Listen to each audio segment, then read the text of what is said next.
Welcome food fans, picky eaters, the flavor curious, and everyone in between. Nothing makes good food better than good conversation. And your table is ready. Welcome back to another episode of the Food for Thoughtcast with your hosts, Melissa Reagan and Steven Gonzalez. But you can call them Chef. All right, let's get this episode started.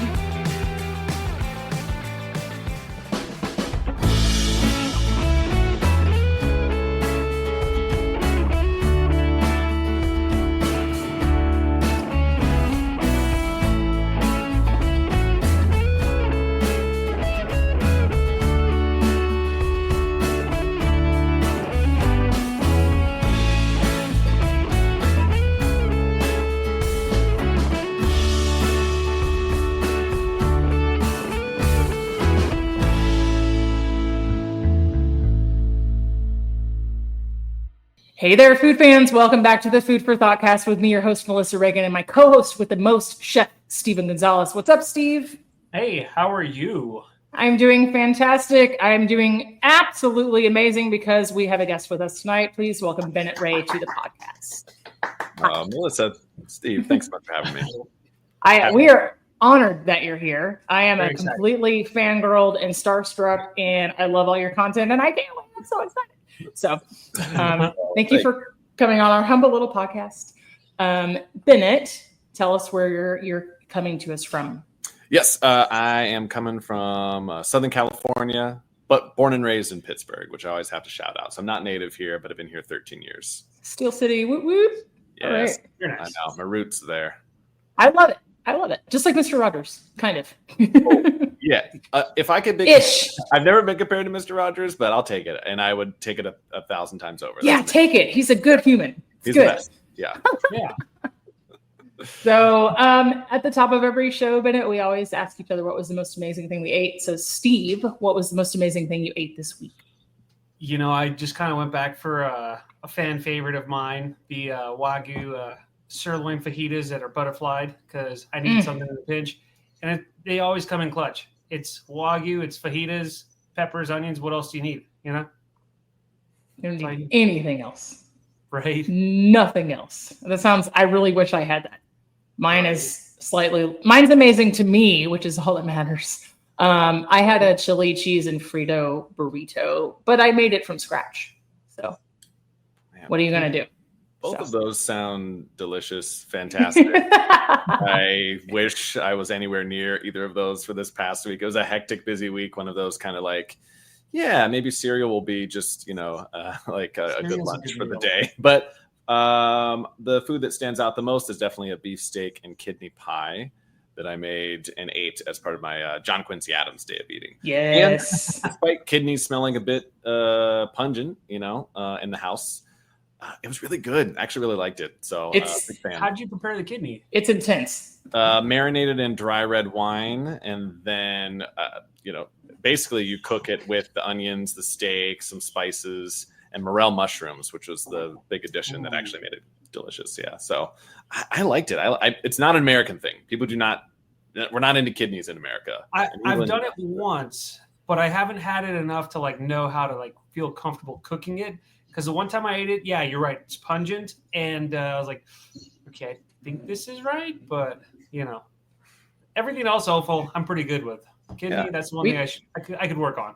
We don't really have a frame of reference for cooking organ meats here in the United States because we consider ourselves too good to eat them. So nobody knows how to cook them.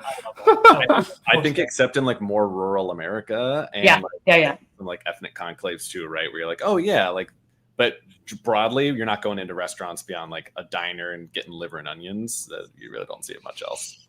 I love liver and onions, though. Mm-hmm. It's really amazing. Bad liver and onions is terrible, though.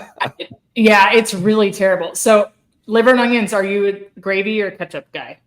I'm ketchup on nothing for me. Whoa!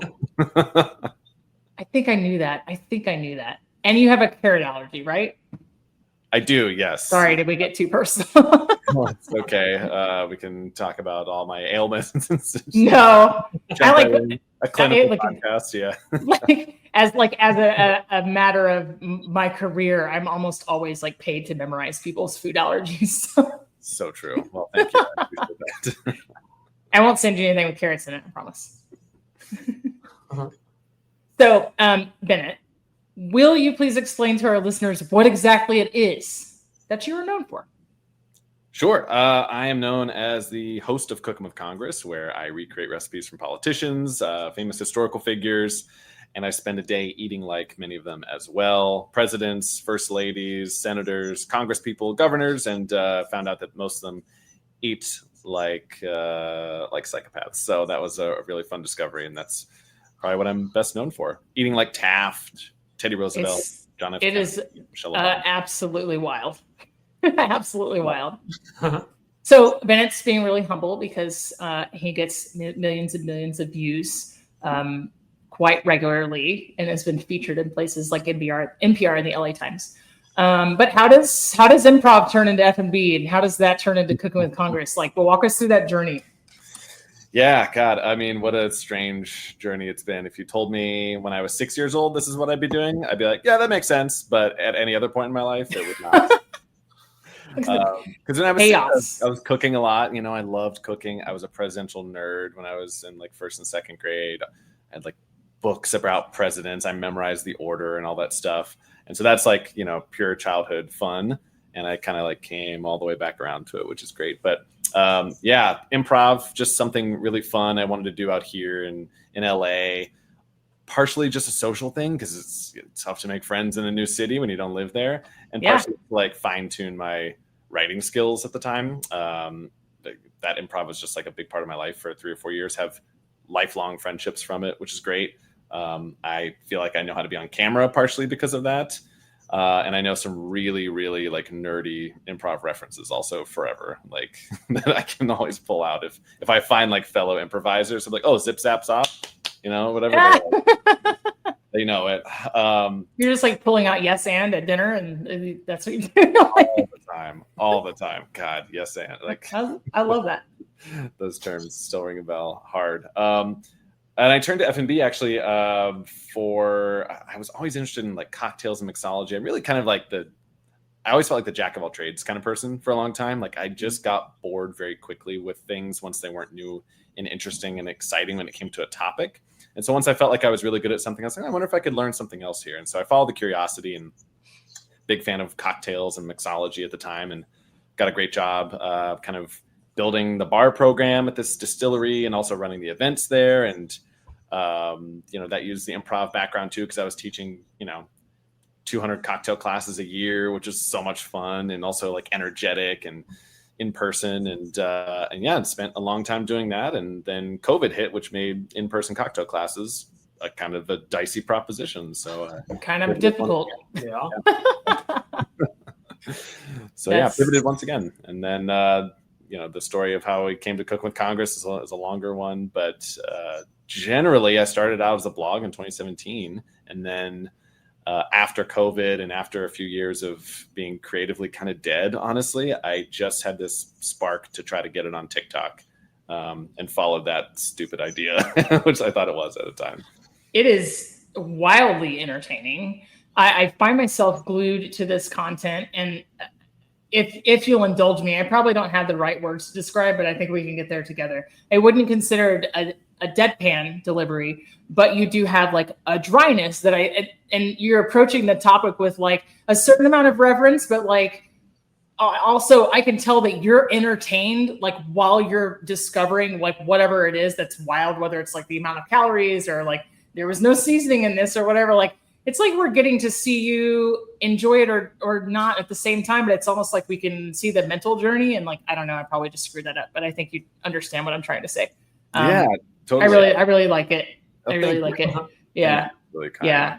It's not that like classic YouTuber delivery where you feel like you've got to be like loud and your voice has to go by dynamic. It's just like really well made and curated content, and I really enjoy it. So thank you. Yeah. I really appreciate that. I tried to not do the same kind of like zooming in and like, hey, like, and just nodding, like the camera, like, all the time, which you get from like some food influencers. No shade, people got to make a living and have some fun doing it. My fun is like the emotional journey that eating like a president takes you on, really. And I love the discovery. So I fully followed like the fun and the curiosity. And I like, it's work, obviously. And I think people, as you create a podcast, like, yeah, it's work. And also the enjoyment of it makes it so much easier and better and more fulfilling. And I love every piece of it. I think we get those dopamine hits from like meeting new people and really understanding like people's culinary journeys and their stories. But there's also a lot to be said about like the butterfly effect, right? This conversation makes ripples and waves, and then we understand somebody better as a person, and then somebody else gets inspired and they start a thing. And like, we're not huge fans of ASMR on this podcast, but like you're one of the creators I can stand to watch, because I'm like, yeah, I can't hear him chew. I really appreciate that part. I love that. Oh, the dogs, they have to protect them. Good. Now that's some ASMR for you. Yeah. It's been a long time since they made their presence known on the podcast, but they could never let me forget that they live here. And I just sleep here. Sorry. So totally fine. No, I do some un-ASMR at times, I know, when you're plopping things on. It's awful. It's a bold choice. I was like, yeah, this might turn some people off, but I was like, but it makes me laugh, so I'm going to do it. And whoever's going to stick around is going to stick around. If some people are like, oh, I don't want to watch this, like, that's okay too. I don't mind. Hopefully they come back for a better tasting episode. I like it a lot. There's like an insane amount of satisfaction, I think, in like doing something for yourself and not because you're going to get views. You know what I mean? Like, if you don't enjoy it, why do it? 100%. Especially on social media, they're like, it's just you. Like, you can do whatever you want to a certain degree. So might as well do it for your own pure joy. Yeah. Yep. Agreed. Any recipes that just really stood out to you? And were there any other recipes that were like, that you just did not care for that you've done so far? Were there any recipes I didn't care for? It's like almost all the Jell-O things. It's a long list for sure. I think, like, because I'm not partial to ketchup, ketchup on cottage cheese was one that just like kind of wrecked me. Because there's nothing to hide the ketchup. And you also have to I had to down it with milk. That was Richard Nixon's preferred lunch. So it's like dairy on dairy, which is a hat on a hat. You don't want that. So that always stands out to me. The day that you ate crackers for lunch made me really sad. And I can't remember which president it was. Yeah. Adams. Yeah. There was that one. And then I can't remember which first lady. It might have been Ford, which first lady. It was just like another glass of wine and another glass of wine. Oh yeah. That one's like, for Betty Ford. A lot of T&Ts. I was a little woozy, but that's a rough day. And it's not a lot calorically. So I mean, it's a rough day, and it's also like it's a little fun, like not a bad. I can't live like this, but here we are. No, exactly. But the ketchup and cottage cheese stands out. I think any of the frozen Jellos really are like a textural nightmare to me. If texture is off-putting to you at all in any way, I cannot recommend hard enough to steer clear from like frozen mayonnaise Jello. It's just like three words that shouldn't be together. It's rough. It's like, there's one with canned pears and mayonnaise and cream cheese, and that's it. And a walnut for garnish. But that's the whole thing. And you're not supposed to thaw it. You stick it in the freezer and then you eat it frozen. And it feels like I described it as like teeth on a chalkboard. That is like, I just got chills thinking about it. That's how. So what did you eat growing up? Like, what was the typical, we wouldn't call that Midwestern, but like Pittsburgh, was that, were you getting like German influences? Like what was going on there? Yeah. Not Jell-O. Not Jell-O. Salad. Not Midwest Jell-O salads. Got it. No, shockingly no. It was there were like different periods of my childhood, I think, in terms of what I was eating. And it was very much dependent on whether we were doing well or not economically as a family. So I remember like the Doritos years, which is like, it was a lot more like snack food and a lot more like whatever we could afford, like green bean hot dogs for a couple of years there when it was super lean. And then I think my parents got more into like health food when we were in our teens, and they also had enough money to like buy healthier food. And so that was like, oh, okay, cool. We're like eating like a lot of grill food. My dad, and still is a primitive bow hunter. So he like goes and like uses kind of like ancient techniques to like build his own bows and arrows, and he'll go out and like hunt deer, squirrel, raccoon, possum, as you may have heard with the William Taft episode. And so we always grew up eating a lot of like wild game, even in the lean years. That was like a special treat, but always a lot of wild game on the grill. And I still love that more than a lot of restaurants, honestly. Yeah. There's a lot of things you just can't beat, and you can't replicate either. Like, it's really hard to mass produce, and I'm sure that it's sentimental too. So Totally. you can really like bottle those feelings. I remember that on the day that you ate like your dad, and I think that he provided the venison for that. That was great. So really cool. He loved the episode, and he was like, "Don't ever show them a picture of me. I want them to picture me like some bucktooth backwoods person, just like eating raccoon in the wilderness." Like I was Daniel like, Boone. In reality, he's just like a very, very good-looking, fit guy in his like late 60s, and like, and just like a normal dude you'd see on the street, you know. But maybe it's something you promise your more weird subscribers that once I reach this number, you could see a picture of my dad. There could be something in that. Like, I know I've gotten a lot of jokes about like only pans with a P there, so that might be the first one. I'll be like, not for me, but for my dad, yeah, we'll put some photos.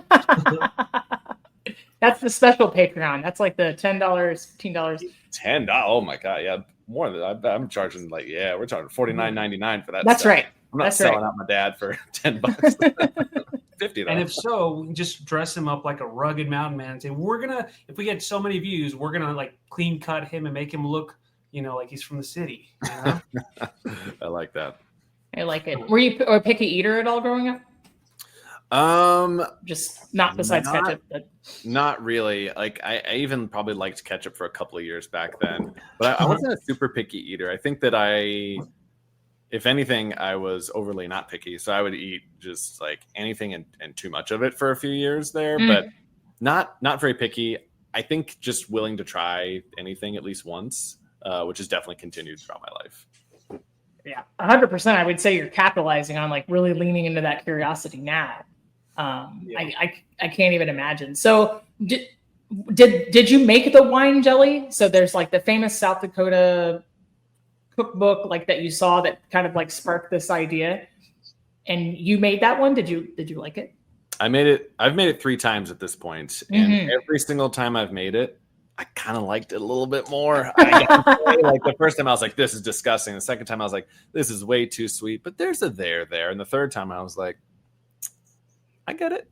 I kind of get it. I wonder if something you could parlay into like, I don't know, crackers and blue cheese, or I wonder if you could bougie it up somehow. I don't know. Yeah, so that's kind of these, next steps that I've been taking, is to do these recipe rescues and try to fix history, basically fix these recipes. Because you can tell a lot of them are also pre-recipe testing, let's develop something together. It's just kind of like maybe a passed down recipe, maybe just an idea of something that might work, but it was never actually eaten by the politicians sometimes, or it was focus group to death, basically. And right, so they send it out like, this is the approved, recipe from the campaign because it uses the 3 main exports of Minnesota or whatever it is. So you can kind of tell like the authentic versus the focus group. So I'm really excited to keep, fixing these old recipes, because I do see I think there's some good Jell-O salads out there. I've had a couple and I was like, oh, this is like one step away from being delicious. It's gross, but it's just one step away from that. I'm a native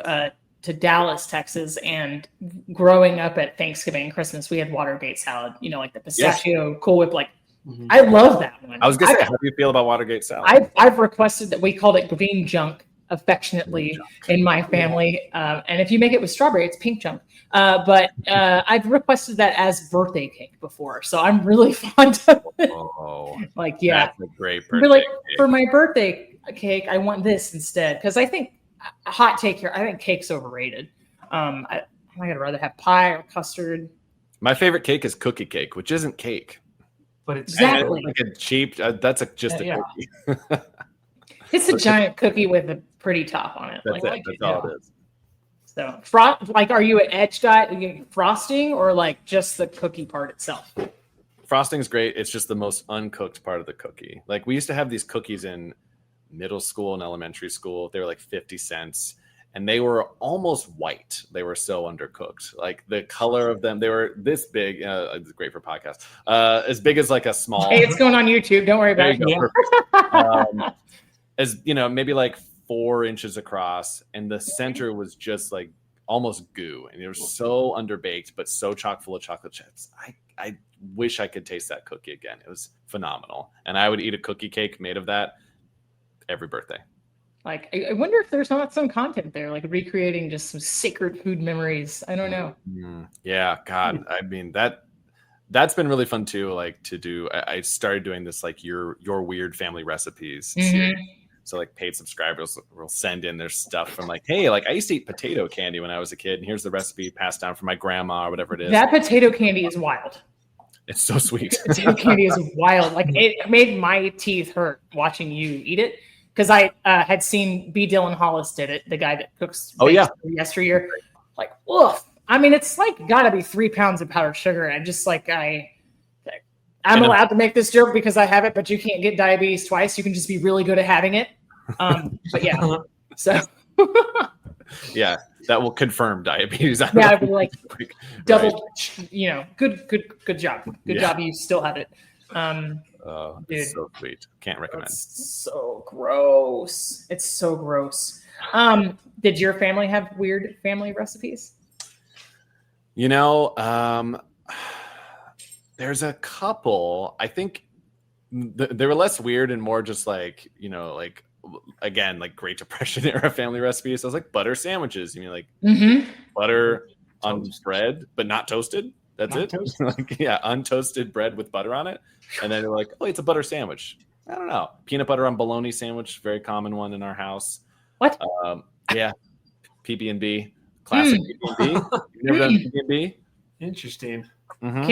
Can't say that I did. I'm not going to sit here and say I'm too good for bologna. Love that stuff. And I'm always prided myself as a peanut butter goes with almost everything. That is the combo I have not tried. I know. So. It's time.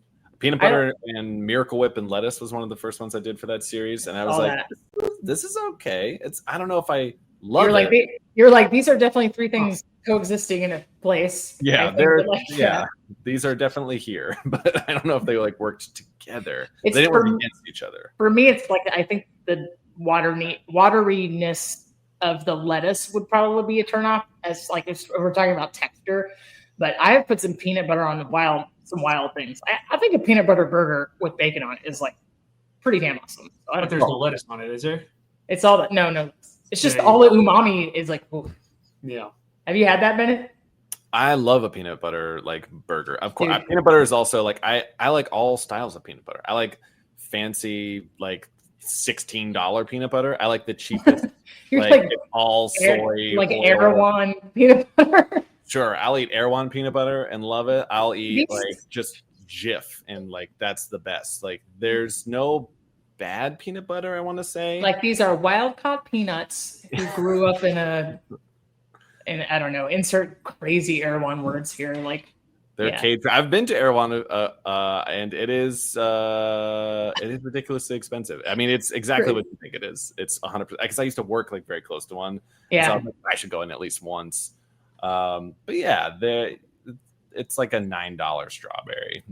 And then other stuff is just the same as like Vaughn's or Ralph's or Giant or whatever else. You're like, oh, okay. Like they advertise the crazy stuff to like specifically bring in people. Oh, of course. Money. And then there's just things that are just regularly priced too. Like this, it's just like the $32 collard green wrap. I'm like, no, I could make that. I'm not going to, but I could if I wanted to. Mm-hmm. I'll put that a little culinary degree to use, but I also like, who in the hell wants a collard green wrap? Just use a tortilla. I don't know. Yeah, a collard green wrap. It puts the rough in roughage. Like it's like. Whew. Yeah. I love collard greens too in the right context, but I don't know if a wrap is like where they live best. Look, in the South, we understand that to eat green vegetables successfully, you just put them with animal fat of choice and cook them until they're no longer green. Like that's the secret formula. Why are we messing with that? You remove all the green from the greens. Yeah. Take all the green out. So good. That's how you get it good. Yeah. Pork fat here, duck fat, whatever it is, right? Ham hock. Yeah. That's the way. A lot of garlic, yeah. We season our vegetables with meat. That's how it's done. not saying you'll live a long time, but it's going to taste good. But you're gonna live a good time. Yeah. You're going to be really happy while you're doing it. So it's going to be crazy. Bennett, who would you consider any culinary heroes in your life? Anybody teach you how to cook? You figured it out all on your own? You know, that's a really great question. Culinary heroes. I think my mom's a really good baker, and that's like what I'm terrible at. And so is my sister. I don't have the patience. Baker. It's too tedious. It's too like I have had to learn how to be a good baker, and I use that term "good" pretty loosely here for the show. But those are always my biggest challenges, or like baking a pie or something like that is tough for me. Because you can't fix it once you've messed up. That's the toughest part. It's like there's no going back. You throw it in the oven, you're like, all right, here we go. And so just call it rustic, and then you're good. Yeah, I definitely did that for a couple of things. I was like, yeah, this is from the 1700s. It's supposed to look like that. It's a period piece. This was completely intentional. Very period authentic. Okay, guy. But aren't you doing Bill Clinton episode today? What's going on with that? I'm kidding. Yeah, I think like it's supposed to look messed up. Yeah, it's supposed to look messed up. Bill Clinton, this is a period piece. It's the 90s. Yeah. Come on now. Everything was crazy in the 90s. Jeez. I heard someone talking about like, oh, they like I was at some like TikTok event and we were talking with other creators and I was like, oh, like what kind of stuff do you cover? He's like, oh, I talk about vintage television. I was like, oh, like Lost in Space or something from the 60s. He's like, no, like Gilmore Girls, and I was like, that's vintage television. Oh my god, wow. Okay. Maybe I'll be over here crying elder millennial tears. I know, right? I'm like, I didn't even watch Gilmore Girls, but I remember it very, very well, and it feels strange to be like, but everyone on that show is still like working. Like, it's not vintage TV. Yeah, it's like when I turn on the classic rock station and I hear like, I don't know, Linkin Park. Yeah, Linkin Park or like Blink-182 or Blink-182 or like Third Eye Blind. Well, they're a little bit older, but yeah, it's like no, I will not be old. I refuse. Yeah, it's all an energetic, old as energy. That's all. To me, classic rock is still Leonard Skinner, and we're talking. It's like a full 40 years later. Yeah, sure. Led Zeppelin, Leonard Skinner, the Allman Brothers. That's what I think of classic rock. Yeah. Same page. Yeah, totally. Every time somebody's like, "Yeah, old music," I'm like, "Please choose your next words carefully, young child. I will harm you, please." Thank you. And please don't call me ma'am. We're not doing that today. I will say that there's on the culinary like heroes, there are two people that I think of a lot. One of them is from that like culinary cocktail space. A friend of mine, his name is Matt Youngello. He's got this beautiful book, Eat Your Drink, and all of his stuff was he like made cocktails like food. For a very long time, back before it was like cool to like put herbs and put stuff. A slider on a Bloody Mary, you mean? Yeah. Like, he was making like crazy drinks that like sometimes it would even sound pretentious, and you'd go and you're like, I don't know, but he was so unpretentious about it and so like generous in the way that he approached his drinks and so kind and so welcoming that like these high-minded creations with wild ingredients he would just present to you and they'd be some of the best stuff you could ever drink at a bar. And so Matt really showed me, and I remember like sitting at the bar with him for like 5 hours one night, just like tasting through. You remember 5 hours at the bar? A nice slow 5 hours. It was like well paced, Ubered home obviously, but I remember sitting there and there was some like real estate dude who came up and he was like talking to Matt and he said, oh my God, you must be so high to come up with these things, man. Like, how much weed do you smoke to be able to come up with these things? Like, where does it come from? And he was just like, just silence. That's all. Just like a lot of quiet time. And I was like, oh yeah, like that like stuck with me forever. That like, no, it's not coming necessarily from like the craziest, like creativity. It's not drug induced.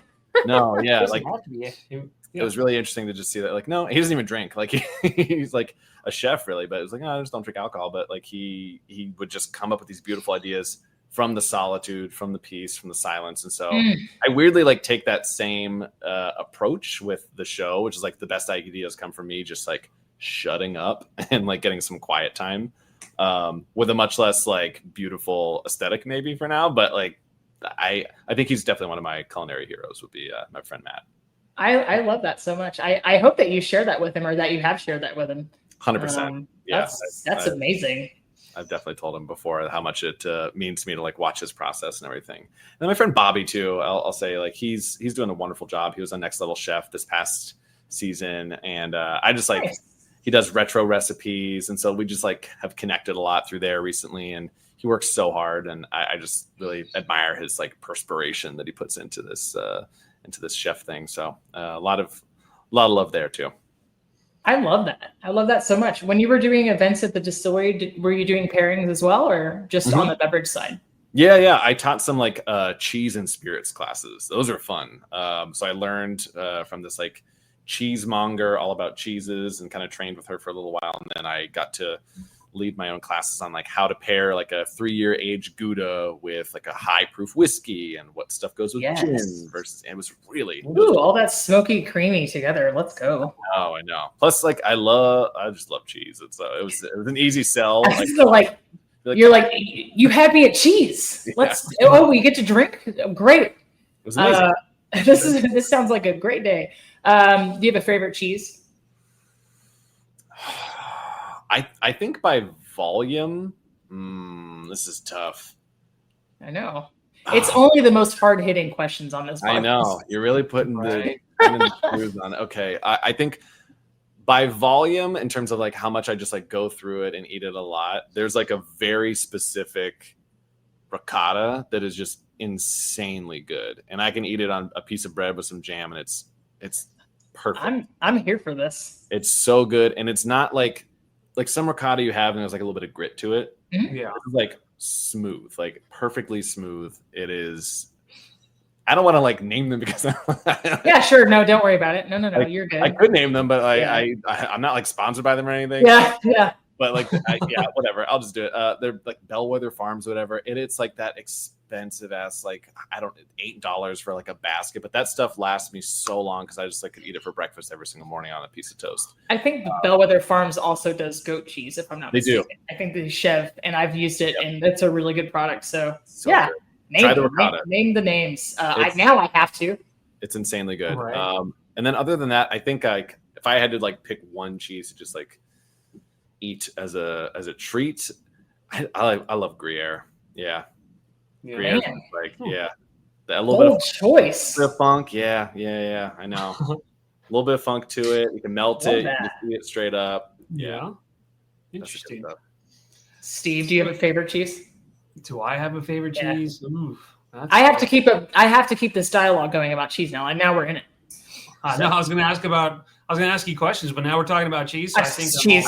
I kind of got to hear your cheese takes on your. I've derailed it. So. I need to know both of your favorites now. At work, we've got all these like post oak smoked cheddars and things like that, but we also have like a post oak. Say that 5 times fast. Post oak smoked goat cheese, and it's like a goat cheddar, and it's just out of this world. And I want to say, I can't think of the name of the company, but like it's based out of Austin, and it's just out of this world. I can eat that all day, just straight up, Nice. Yeah. Okay. Nice. I gotta find some of that. What about you, Melissa? I'm a huge fan of Saint Andre. I think it's almost 65% fat. It's like if brie and butter had a baby. Oh. Yeah. Saint Andre. Okay. I may have had that one before, but I'm not sure. Just in case I haven't, I'll just buy some more. You might just have to try it. Just for, for research purposes. Mm-hmm. But like on a really hot crusty piece of sourdough, just like slather it across, and then maybe you muddle some blackberries with balsamic vinegar and like put them on top. Just saying. Does everyone get hungry on your podcast or just? Yes. Okay. Yeah. And a lot of times we're recording at like dinner time. So sorry. Yeah. You're good. One of my favorite snacks is like pepper jack cheese, just a basic cheap pepper jack cheese cubed, and like a michelada, and that's a feast in itself. I don't know if you all have ever done that, but oh my gosh. Great combination. Yeah. Habanero jack, pepper jack. Those are like underrated, easy to just like pop 20 of those at like like at an event kind of cheese to me for sure. That's always my first event cheese. When you're just like, oh yeah, everyone's got like cheese crackers, crudité. You hit that pepper jack first for sure. Oh, yeah. Bennett, do you like spicy or kind of in the medium range or like what? Yes. I used to like be one of those like people. You who wanted to be injured? Yeah, I wanted to like hurt myself to try to like prove my like spice. So you could feel. Oh, Yeah, just to, done like that let it once, rip. never again. Nope. Yeah, I like peaked at a Quaker Steak and Lube, which is like a chain wing place. I don't know if I went to one in Midway Airport. Interesting local reference you would make that I've also been to. I'm glad that you've been there before. Yep. If you don't know, they have like a challenge that they do, at least like the brick and mortar restaurants in Pennsylvania. Mm-hmm. They did the triple atomic hot wings challenge where you like have to eat 6 of them. And so I did that, completed it, got the t-shirt, name on the wall, was very proud. It did feel like I ate like pure, like The sun? sub-zero. No, opposite. It was so hot, it felt cold, which is not good. It was like I ate like a ball of ice. It was just like sitting in my stomach. And That's like the next day, I made like an ill-fated trip to an amusement park. It was just bad timing.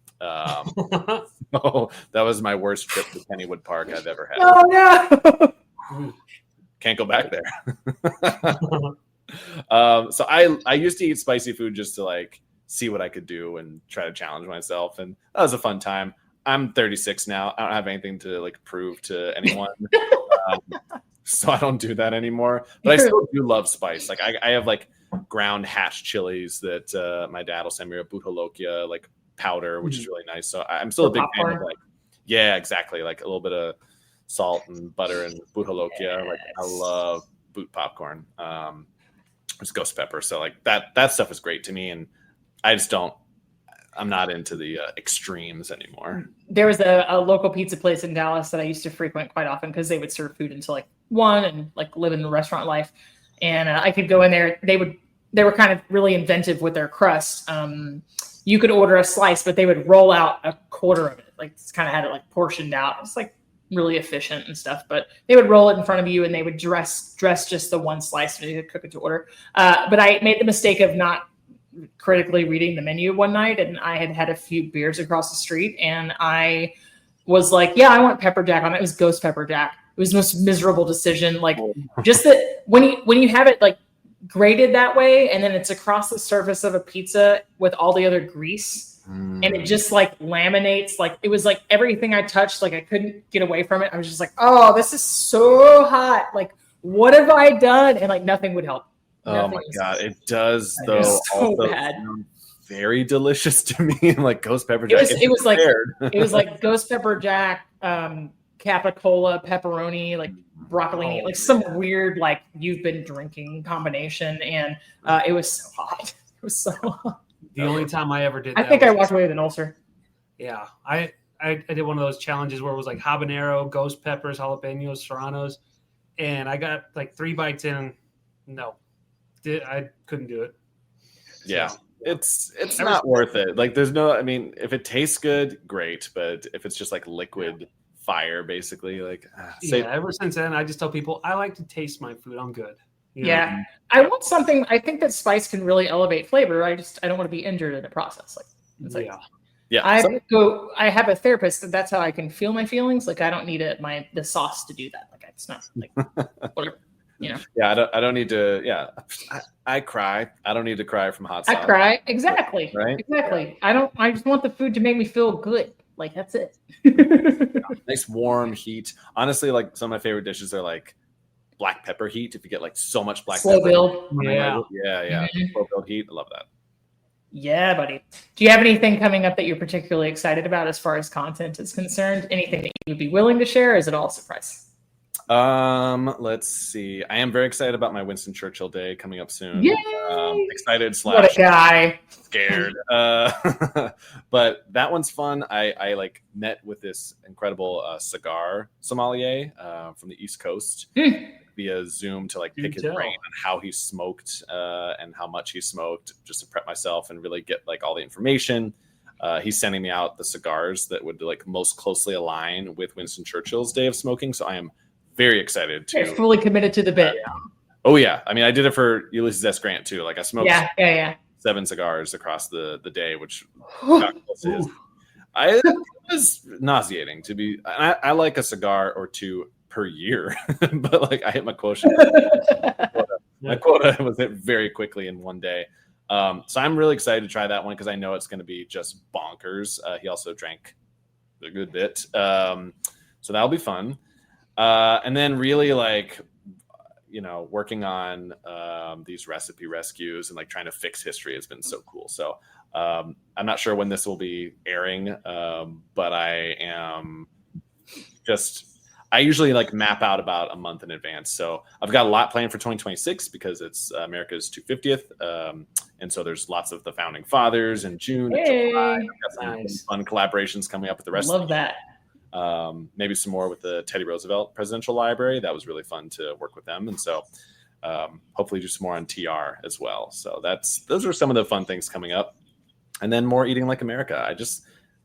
I love the everyday like Americans piece and beyond at some point too.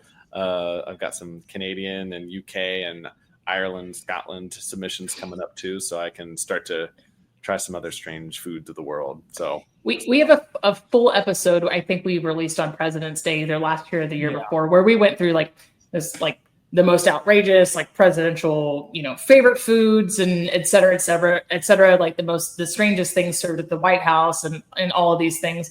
But I think that I'm the most fascinated by your like Eating Like America for a day. There are some wild submissions in there.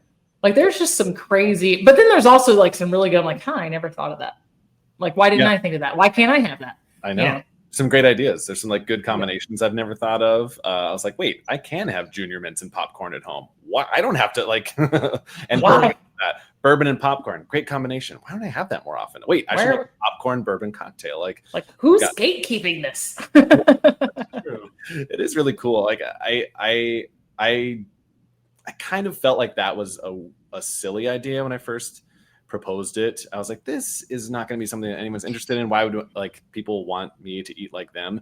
And then I was just like so proven wrong, and the amount of people who are like, no, like I want to see you eat like this. And tell me what you think. And so it shows that we're all like much more sane than U.S. presidents. Basically, that's what I've learned. But like food's the common ground that unites us. Like you can get in a room and it's literally what brings people to the table. It breaks down all sort of barriers, and it's a commonality. And I wonder if you weren't like maybe overwhelmed with the amount of submissions that you got. I was definitely overwhelmed by it. I have received enough submissions that I am good. I do one a week for that series, and I'm booked out for 4 years easily. So I've like got, unless I up the clip. Oh my God. I know. So it's really like, it's very humbling, and I'm very grateful to all the people. You should feel honored. That's amazing. Yeah, exactly. I'm like really grateful to all the people who submitted that, and I'm going to get to every single one, no matter how long it takes. So, and I'm excited to do them all. Truly, there's a few on the docket that I know are like, it's going to be a tough one. I see it coming up. Bartenders from Seattle. Oh boy, like that's. Oh no! They know who they are too. It's not a person I know personally, but they're like, I'm waiting for you to get to my day. I'm like, I'm scared of this one. And there's a few that are a little nerve-wracking, but there's also a few that are fascinating because it's like people who drink 160 ounces of water per day, or dietitians, or who has the time, fitness influencers, or whatever else. There's like a whole there's just such a richness in the way that people approach food. It's sort of like looking into someone's fridge, getting an inside look at their fridge. That teaches you a lot, I think, about who they are. I think it's very intimate on some level, right? Yeah, it is. I think it'd be like if you were to go to your fridge right now and take a picture and just like share it with the world, like you might move some stuff around first. I think I would probably, I'd be like, okay, I put this can of corn in there that opened up. I didn't put a lid on it. I know, like right. I wasn't planning on it, and I'm aware it's dented. Stop judging me. Yes, exactly. Yeah. Exactly. So go ahead, Steve. Sorry. I was saying, who's like a lot of your audience? Like, is it like just anyone and everyone, or do you have who would be your audience? Like, well, I'm going to sound very like clinical with this because I've had to do a lot of this for my book proposal recently. So it's 51% female, 49% male, 80% in the US or more. Yeah. But I think generally it's really people who are politically engaged or are history buffs. Like it reaches a lot of Gen Z, a lot of millennial, but it's got, it's feeding a few different age groups there, but it's people who are politically engaged, maybe folks who watch the Daily Show, but also people who watch the History Channel. So it's just kind of wide spectrum political thing that it appeals to, which is really cool to me because like that's part of the show is like, yeah, I'm talking about like it's politics and politicians. Yeah, it has nothing to do with their politics. I mean, Foods is as nonpartisan as it gets, but I think you do a really good job of like cutting a wide swath, and it's still really entertaining, right? And that's the point for me is like to follow that fun and to like we have enough. And I've gotten this feedback too from people who are like, this is just like a really nice bit of joy for me. Great. Like, yeah, like life is stressful, and we do a lot of, I don't know, like I've got a kid and a lot of people have kids or jobs or whatever else that just like pulls them in many different directions, wonderful as those things are sometimes. And you're like, yeah, I could just use something that's a bit of a respite from the current climate, which it feels like we're, living in a time where it's very divided. And so I'm very happy to like hopefully not be like contributing to the divide, and more just like, food. Yeah, exactly. Let the food divide people. That I'm happy to like let divide. When I say I do not like angel hair pasta, it is like eating dental floss. I'll let that divide people. I like angel hair pasta, but I laughed really hard at that. I was like, I understand that. Right, but that's like, okay, I'll let that divide people because that's fun. Fig Newtons, they're not a cookie. Yeah. Like I'll let like that those divide divisions. people. Like those are fun kind of like arguments to have. And Mid rare steak versus well done steak. I like that division. Exactly. That's like something. Let's get into it. We can talk about that, and people can have very strong opinions about pretty much every food take out there. And so those to me are very fun to get into because it's all in good fun. Yeah. Bennett, I have to ask you because we have a longtime listener and fan who was going to go bonkers about this, but like, do you think soup's a meal? I was just listening to like a couple of friends of mine who run the Bananas podcast talking about their like 5 favorite soups, and I was like, oh man, I love you guys, but I can't. I don't know if I can name my 5 favorite soups. I'm like, that's a lot. That's a lot of soups to just come up with, and I love a few soups. They are not. I would say most of them are not meals. Almost all of them are not meals. They have to be so thick and hearty to be a meal, and you still need like a good like side in order for me to accept it. If there is a brothiness to it at all, it's not a meal. It's not a meal. Chicken noodle, no. There you go, Aussie Nate. This guy is way more famous than we are, and he agrees that soup is not a meal. So that's for you, buddy. I love you to just like shut someone down. No, he's. I gave him points. He's winning. We'll put it in the win. We'll put it in the win column for him. Okay, that's good. Yeah. No, it is not a meal. Bennett, what do you think is probably the most valuable thing you've learned about yourself throughout this project, Cooking with Congress? That's a good question. I think that I learned that I am ambitious and like being in charge of my own time a lot. This is the first time that I've been, fully able to be like, I create my own schedule and I do what I want when I want. And I didn't realize how much I loved that. I think there was like a point in time post, like the worst parts of COVID were kind of like fading away 2022, but before I had really like restarted Cooking with Congress in the video format. And I remember like saying to a friend of mine, I was like, I'm just not an ambitious person. Like, I don't know. It's just like not in my DNA. And it looked at me very like weirdly. I was like, okay, like I was like speaking gibberish to him. Cause like but in that moment I felt like I wasn't that ambitious because we just come off of like the world shutting down for a while. And I had, essentially like lost my job and all this other stuff. And I was like making things work and, but also just like, chilling in our townhouse complex pool all the time with my little 2-year-old baby girl at the time, which was amazing. And I was like, I just want to chill here. This is great. I'm not ambitious. And then, 3 months later, I was like, I think I should get on TikTok with this old idea of mine, and to see and to learn like, no, I have that ambition. And I kind of take this weird, like almost athletic approach to like getting better at this thing, trying to be a better cook, trying to be a better like video producer, trying to be a better researcher, and trying to like shoot for the moon with this like strange niche that I'm in.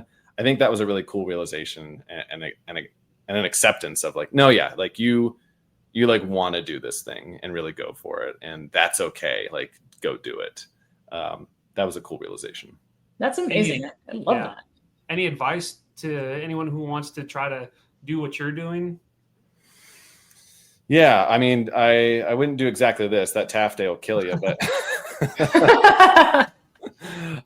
if anyone wants to like, do, social media for a living or something. Yeah. Like, I mean, the biggest piece of advice I can give people is like, pick something that you would love to do 1,000 times, because you're going to do it 1,000 times, no matter what. So if you're out there and you're like, I love food, and I'm not sure exactly what I do, just take some time, like figure it out, and then find something that works for you that you could do 1,000 times, because you're going to be in it. You're going to be living in that.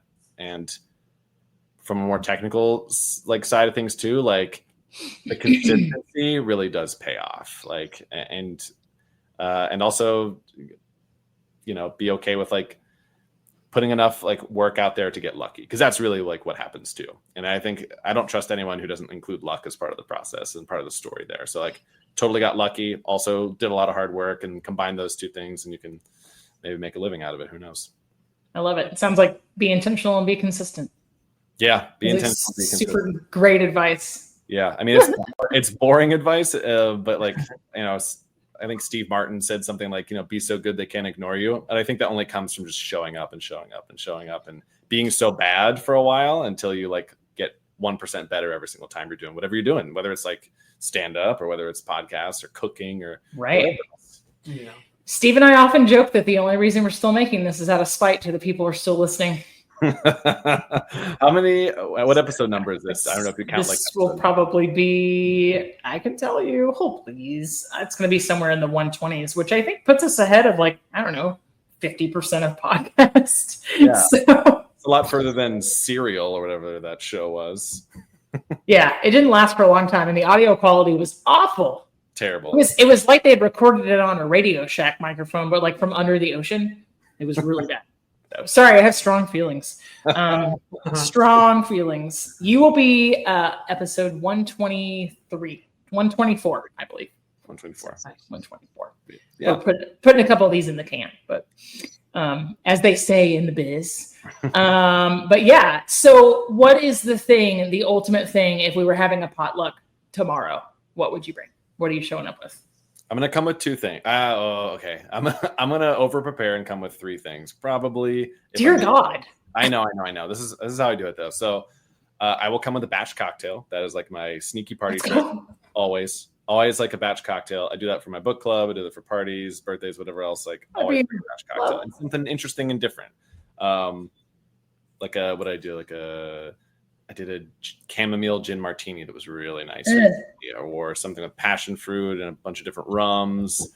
I've got just like a big bar at home because working in a distillery, that's how it happens. So a batch cocktail. I'm going to bring a horrific Jell-O creation for fun. Okay. So I did ham mousse to a recent party. That was disgusting. People tried it. like mayo cream cheese? Whipped cream, ground ham, tomato soup, yeah, and mayonnaise, yes. So that was gross and very. Well, that's all the time we have. This is. Yeah, that's terrible. Terrible, absolutely terrible. Oh my God! Did everybody tried it? No, God, no, not nobody was a good sport. I would say a third of people were curious and like excited because they watched the show. So they were like, "Oh my God, finally you brought a Jell-O. I want to taste it." And they're like, "Oh, you're not faking it on there. This is." Sometimes I'm like, he's playing up to the camera. No, this is disgusting. So that was fun. I would 100% believe it's real. 100%. You don't need to taste it to make sure. You sure? Okay, I'll bring some. Yeah. And then something good too, because I don't want to just make disgusting things. So I'll bring something. Depends on what's been covered already, but I make a really good like non-traditional cold pasta salad. So anything in that category, a good cold pasta salad, not super mayonnaise-y or something like that, but with more of a tangy dressing, some crunchiness to it. Hit all the good texture bits for it. So that'll be what I'll bring. So you judge whether I stay at the party based on if the pasta salad is that much better than If you're making cocktails, you're more than welcome to stay. Come on in, right? I would really expect the guy that used to work at a distillery to have a huge bar at home. I would be really, really sus, as the kids say, if I like found out that you just like to drink a Busch Light in your off time or some such. Yeah. Be like, really? No. I don't know. I got some, I guess, like working in distillery, working in F&B, like, none of us said like favorite cheese, just American, like you do get to like, you taste a lot of different things. And I do like a craft single right out of the fridge in my pajamas from time to time though. Exactly. And I'll eat the cheap peanut butter straight from the jar. It has its place. It has its place. Exactly. It has its place. Bennett, if you could tell your younger self anything about food, would you warn him? What would you tell him? Would you be like, don't worry, this thing gets better. Oh, this thing is really as bad as we think. What is it? Tell him about food. I would, I'll talk to two different ages because there's like 6-year-old Bennett, and I'll just be like, thanks, buddy. Like, thanks for liking what you like. Hopefully I'm making you proud. Thank you for establishing the baseline. Yeah, seriously. Like, you keep doing you, buddy. Like, stay on this. Keep having fun. I don't think I'd give any advice to my 6-year-old self. He got it, as I think a lot of 6-year-olds kind of do. Like, oh no, they understand, and then we just like walk very far away from that like pure childhood understanding of like what's good. And then to my like 14-year-old self, I probably I wish this was more of like a fun answer, but the truth is like, be like, you gotta feel your feelings and stop eating entire pies. You just can't. You gotta find a way to express yourself and stop stealing other people's food and eating it. You can't do that. And we'd sit down and have a longer conversation about that for sure. It doesn't have to be a fun answer. There's not to be a fun answer for everything. No, that's the truth. I would go sit down face to face and be like, it's intervention time, pal. You gotta listen, my guy. Listen, my guy. Yeah, we gotta stop this train. It's going places you don't want. I respect that. Thank you for being a little bit vulnerable. I appreciate that. Yeah. I have to ask you, if you don't mind, and you don't have to answer it, what in the world were you going to do with a politics degree? Like, what was the plan there? Well, politics and philosophy. So I hope that answers that question. Kind of not. No. Makes so much money. Obviously. I think it made it worse. I went to school undeclared, and then got a politics degree. And I think in the last like couple semesters, I was like, politics is a bit grimy. Like, I was so naive and optimistic, and then I was just like, I was fascinated by like campaign psychology and all these other things, and also just like very turned off from the reality of like being in politics. And I was like, I don't know if I do want to do this at all. I'd rather like tell stories. And so I that's why I moved to LA. Originally was like, oh, you know what? I'm actually more interested in like film and television and writing for film and television. And so I spent a lot of my last semester focusing on like film classes, like shot a short film with some friends. I even like did my thesis on in a film way. So it was on the portrayal of George W. Bush in movies. It was my like senior thesis, which was pretty interesting. It was pretty fun. And so, yeah, when I graduated, I still looked for politics jobs, but I graduated at like the height of the recession at that point. So I applied to like 100 and got 0. So yeah, so I really leaned on that philosophy degree instead. And look at you now. I thought a lot, about what to do next. So yeah, in some ways it's like, oh, it makes perfect sense. I got a politics degree and here I am. And I went back to my alma mater. They brought me back as a speaker. And one of the things like, can you like, maybe like give a talk on how you can turn a politics degree into a very, very, very non-traditional career in politics, like yours. And I was like, sure. So I guess hopefully I inspired all those politics students to not get into politics. That's a stretch.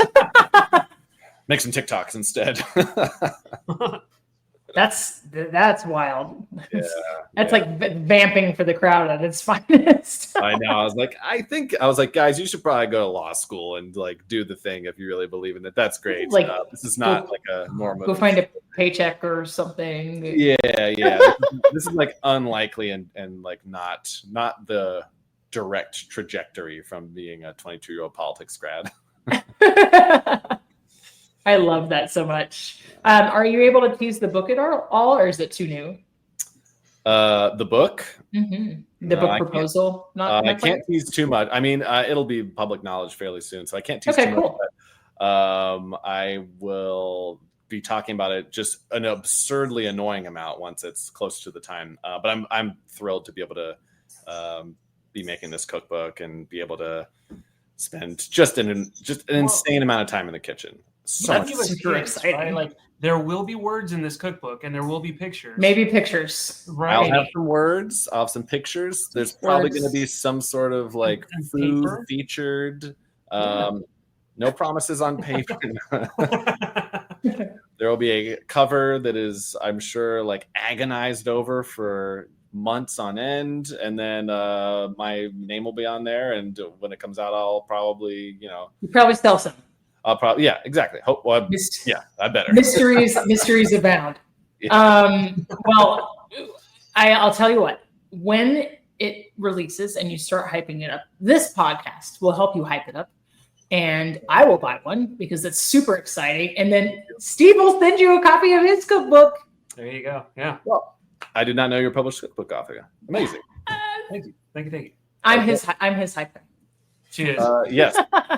Email me that information. I want to get your cookbook as well. That's really exciting. 100%. Hey, Bennett, it's been a pleasure having you on. This was thank you. So awesome. I can't wait to see all the rest of your content. But like, I love your stuff.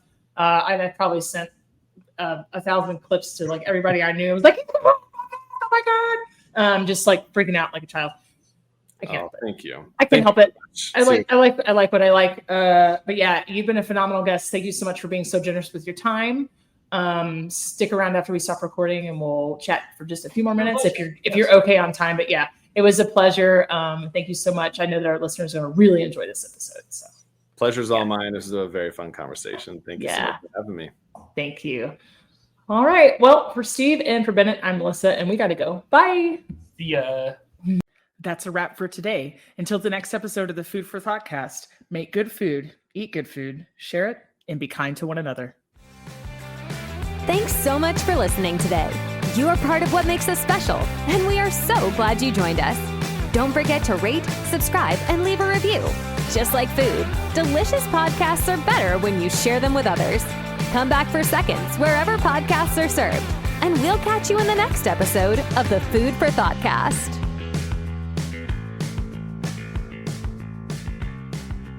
You can find us on Facebook and Instagram at The Food for Thoughtcast or at www.foodforthoughtcast.com, where you can link to all podcast players, or you can send us an email at foodforthoughtcmc@gmail.com.